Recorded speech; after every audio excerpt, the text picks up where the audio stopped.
أعوذ بالله من الشيطان الرجيم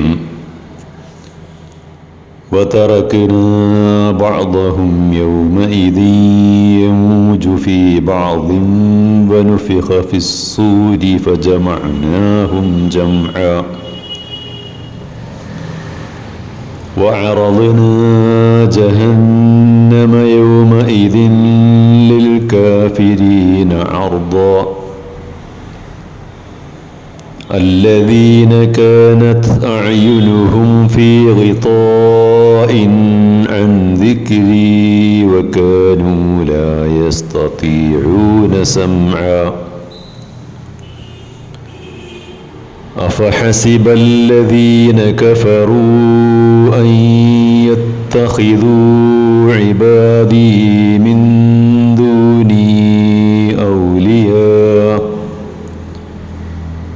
إنا أعتدنا جهنم للكافرين نزلا. സൂറത്തുൽ കഹ്ഫ് 99-102 വരെയുള്ള ആയത്തുകളാണ്. അന്ന് ജനങ്ങൾ പരസ്പരം മേൽക്കുമേൽ തിരമാലകൾ വന്നടിക്കുന്നത് പോലെ ഉള്ളൊരവസ്ഥയിലായിരിക്കും.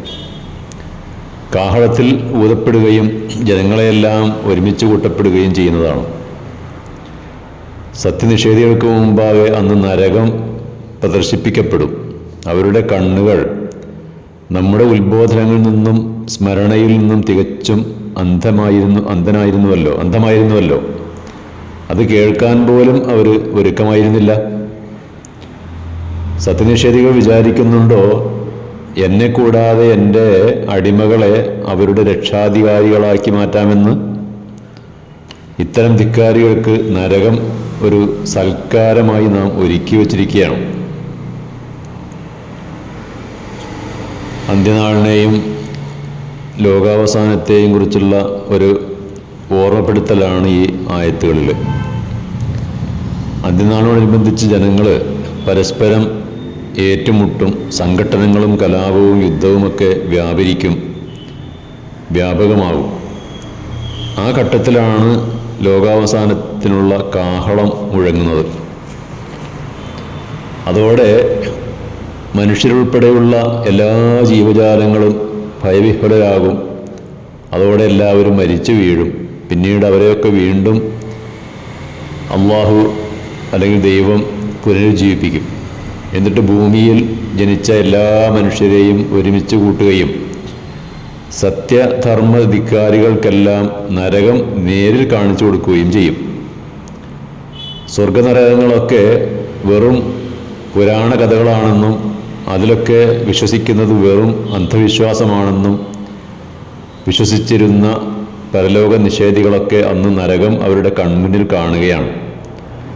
അവരെ ഓരോരുത്തരെയും ക്ഷിപ്രവേഗത്തിൽ വിചാരണ ചെയ്ത് ആ കത്തിജ്വലിക്കുന്ന നരകത്തിലേക്ക് വലിച്ചെറിയപ്പെടുകയാണ്.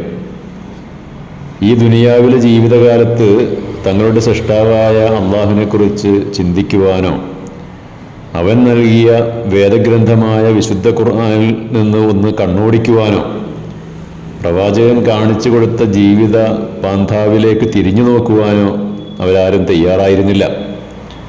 മറിച്ച് അവർ ദൈവത്തിൻ്റെ സൃഷ്ടികളിൽപ്പെട്ട അവൻ്റെ ചില അടിമകളെ തന്നെ ദൈവമാക്കി സങ്കല്പിച്ച് ആരാധിക്കുകയായിരുന്നു.